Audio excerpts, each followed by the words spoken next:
everyone, this is Pracheta Banik and welcome to my channel. So today we are going to discuss a new chapter, that is a chapter 3 science class 8, namely synthetic fibers and plastics. ठीक है? So in this video we are going to learn about these synthetic fiber. Clear? Okay, so are you ready to learn this? Are you ready? If you are ready, then please give a big thumbs up, and if you are new in my channel, then do subscribe it, share it with your friends, and if you have any doubt after this video, then do comment in the comment section. Okay, so let's begin our video. So fibers are what? Fiber makes fabrics. So fibers are of two types. One is natural, one is artificial. So natural fibers that we have studied in class 7 was that ki natural fibers are those fibers that are made or obtained from the natural resources such as plants or animals. Example, silk, cotton, etc. And artificial fibers that we are going to learn in this chapter are the examples like rayon, nylon, polyester. ठीक है? Okay हम इनके नाम से ही पता कर लेते हैं कि नेचुरल और आर्टिफिशियल होता क्या है. नेचुरल मीन्स जो नेचर से मिलता है, आर्टिफिशियल मीन्स जो हम खुद बनाते हैं, right. Okay, so let's move further and learn more about this artificial fibres.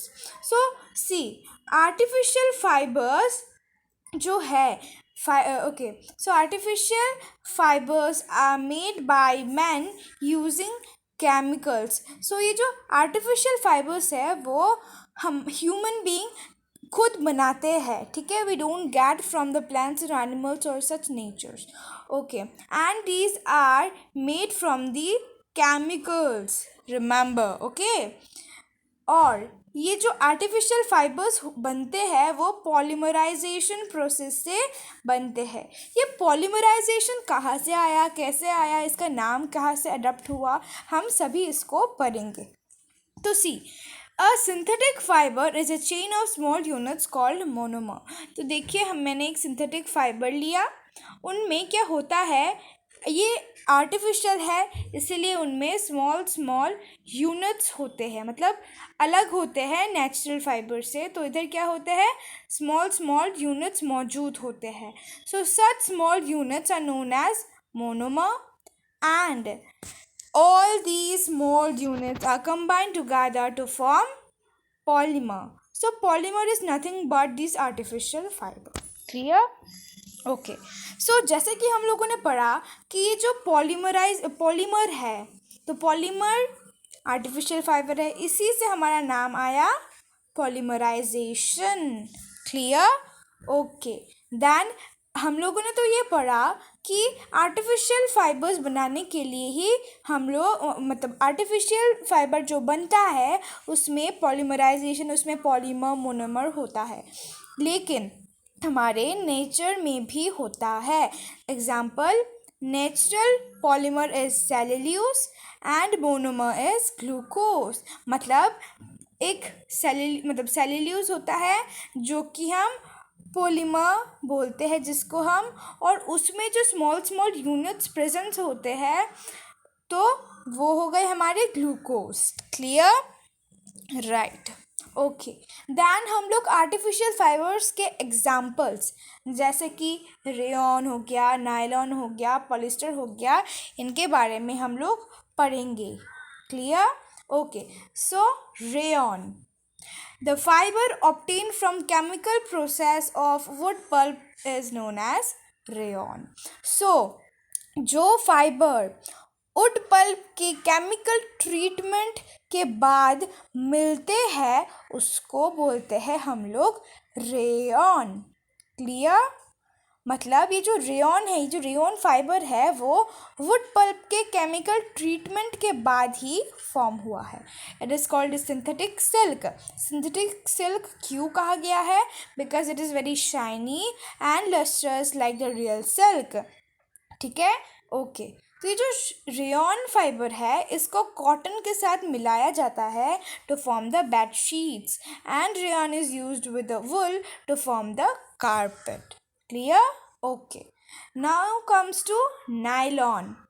So there are many things about nylon. Nylon is made by from coal. It is a complete artificial fiber. Clear? ठीक है, ये जो nylon है वो कोल से बनाए जाते हैं, कोल के केमिकल ट्रीटमेंट से नायलॉन को बनाए जाते हैं. It is even more stronger then steel. Steel से भी ये बहुत ज़्यादा स्ट्रोंगर होता है. आप सोचिए कितना स्ट्रॉन्ग होगा ये nylon. Than it is water resistant. ये वाटर को रेजिस्ट कर सकता है. It is light, elastic and lustrous. ये हल्का होता है, इलास्टिक होता है एंड बहुत ही शाइनी होता है. It is washable. इसको आसानी से वॉश किया जा सकता है. Then uses of nylon. Nylon कहाँ कहाँ यूज़ किए जाते हैं. So it is use to make mountain climbing ropes. See, as the nylon is much stronger than the steel, so it is use in the mountain climbing ropes.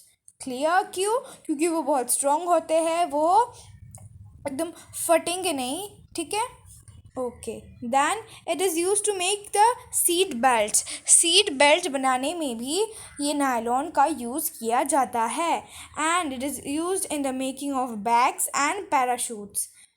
तो इनको bags and parachutes में भी use किया जाता है. Okay. Then comes to acrylic. Acrylic और एक example है सिंथेटिक फाइबर का. So it is a synthetic fiber which resembles wool but it is much cheaper than wool. ये एक सिंथेटिक फाइबर है जो कि हमें वूल का सेंस देता है. मतलब वूल पहन कर हमें जो महसूस होता है गर्माहट, वो ये एक्रेलिक हमें देती है. Examples of uses, they are used in the making of sweaters, shawls, blankets and etc. So see, अगर हमें प्योर वूल से बना कुछ चाहिए, वो बहुत ही कॉस्ट होगा, बहुत ही एकदम महंगी वाली चीज़ होगी. ठीक है. सो एक्रेलिक को यूज़ किया जाता है इन स्वेटर, शॉल्स एंड ब्लैंकेट्स को बनाने में. Clear? Okay, then it is called as a synthetic wool. As it is man-made, that's why synthetic. It resembles wool, that's why wool. So, synthetic wool. Now comes to, it is found in many colors and it is durable. इस मतलब इस acrylic को बहुत सारे colours में पाया जा सकता है because it can be dyed and it is durable. ये बहुत टाइम तक यूज़ किया जा सकता है. Comes to polyester. So polyester हमारा लास्ट एग्जाम्पल है of synthetic fibre. It does not gate wrinkles easily. ये जल्दी से एकदम रिंकल नहीं हो जाता. ठीक है. It is washable. इसको वॉश किया जा सकता है. It is ideal to make different clothes. ये बहुत ही अच्छा होता है डिफरेंट क्लॉथ्स बनाने में. It is less fading. ये बहुत ही कम फेडिंग है, मतलब वो बहुत लस्ट्रस है. It is easy to dry. ये बहुत ईजी होता है इसको ड्राई करने में. हेयर देखिए, हर एक आर्टिफिशियल फाइबर और फैब्रिक इज़ अ पॉलीमर. हम लोगों ने समझा था फर्स्ट हमारे आर्टिफिशियल फाइबर में. तो obviously acrylic, nylon, rayon, polyester, all of these are polymer and the small units that are present inside them are known as monomer. So here polyester में polymer क्या हो गया? पॉलीमर हो गया हमारा पॉलिस्टर एंड मोनोमर हो गया हमारा ईस्टर. क्लियर? ओके. सो ये जो ईस्टर है एक फैक्ट है. ये जो ईस्टर है वो फ्रूट्स को स्मेल प्रोवाइड करता है. It is a fact. Okay. Then हम लोगों ने सभी पढ़ लिया examples of artificial fiber. Then a very important note is that we should never wear synthetic clothes while working in a kitchen or a lab because they are generally made from the origin of petroleum known as petrochemicals. So see, very important, we should never wear synthetic clothes while working in the kitchen. हमें कभी भी synthetic clothes को पहनकर kitchen में या फिर lab में काम नहीं करना चाहिए, बिकॉज वो जनरली जब वो उन लोग मतलब इन फाइबर्स को जब बनाया जाता है तब द ओरिजिन ऑफ पेट्रोलियम मतलब पेट्रोलियम के ओरिजिन से ही उनको मतलब ऐड किया जाता है हर एक प्रोसेस में, जिसको बोला जाता है petrochemicals. Clear? So this is all about these synthetic fibers. In the next video, I will be uploading about the plastics. Till then, bye bye.